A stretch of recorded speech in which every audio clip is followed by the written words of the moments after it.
Дружба короля одесских налетчиков Мишки Япончика и не менее известного одессита Леонида Утесова началась с конфликта.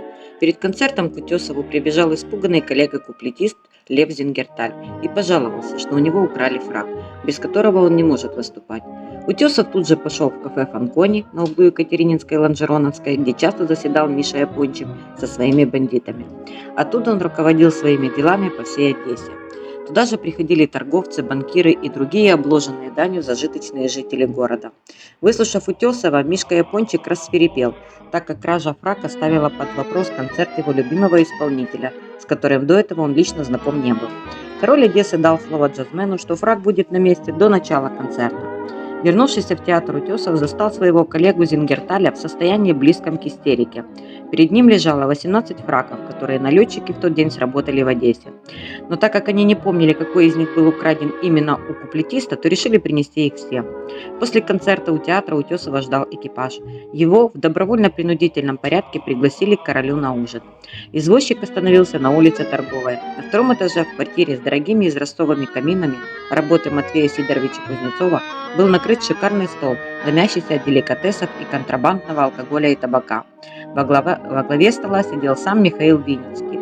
Он лично решил принести свои извинения Утесову. Во время застолья, когда все изрядно захмелели и перешли, что называется, на «ты», король одесских налетчиков признался своему гостю, что кража фрака была инициирована им специально, чтобы был повод свести дружбу с величайшим певцом всех времен и народов.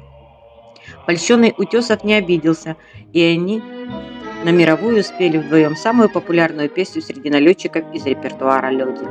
Во время застолья Мишка заметил, что его гость не отрывает взгляда от шикарного углового камина. На его вопрос певец признался, что не видел ничего более дорогого и одновременно изящного.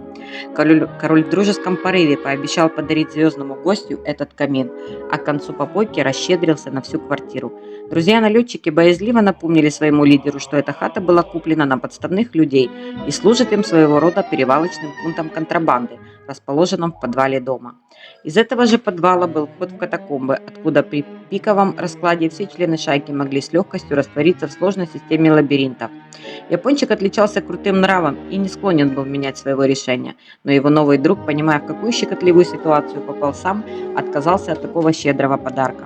Тогда король потребовал, чтобы Утесов считал этот дом своим, и когда будет в Одессе, пользовался им без зазрения совести. И новоиспеченные друзья ударили по рукам. С приходом советской власти многое недвижимость в Одессе была национализирована.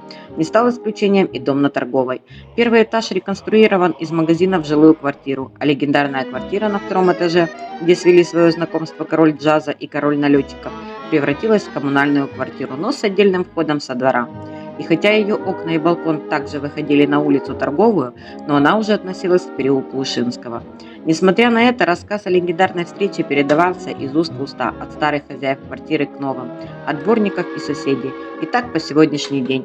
Интересный факт. Во все экскурсии города входит осмотр туристами пузатых колонн на углу улицы Торговой и Нежинской. Архитектором этих достопримечательностей был Джованни Фраполи. Но даже старые экскурсоводы не в курсе, что этим востребованным в то время архитектором было построено еще несколько домов с такими же колоннами. И одним из них был тот самый бандитский притон короля одесских налетчиков. Вход в апартаменты украшала пузатая колонна, визитная карточка Джованни Фраполи. После войны вход с колонной был отделен перегородкой и скрыт от глаз одессита. И по сей день она прячется в недрах подъезда в переулке Ушинского и радует только хозяев этой квартиры, считающих это архитектурное творение своей собственностью. В квартире из 3 каминов Кузнецова остались 2. Третий, тот, что так понравился Утесову, хозяева разобрали для реставрации, хотя он был практически в идеальном состоянии, на твердую 8 из 10. Последние хозяева, проводя капитальный ремонт квартиры, нашли под 7 слоями обоев и штукатурки антикварные каминные топки, сохранившиеся в идеальном состоянии. Эти камины и по сей день рабочие. В стене одной из комнат, а стены там по 70 сантиметров, был обнаружен старый несгораемый шкаф. Принадлежал ли этот шкаф налетчикам или, может, кому-то из последующих жильцов, достоверно неизвестно. Но то, что он был пуст, это факт. Также, меняя полусгнившую лестницу на дубовый массив, был обнаружен и сам легендарный подвальчик со сводчатыми потолками из ракушника. Во время войны им пользовались как складом для угля и дров. К слову сказать, уголь и остатки кругляка там лежат еще с тех времен. Из подвала есть проход в катакомбы, но исследовать их никто не отважился. Рабочие дошли по подземному ходу до первого обвала, и хотя там можно было пролезть, не рискнули двигаться дальше. И вот теперь нынешние хозяева квартиры выставили ее на продажу. Также отдельно они продают и угловой камин Кузнецова, который видел сразу двух легендарных королей Одессы – Леонида Утесова и Мишки Япончика.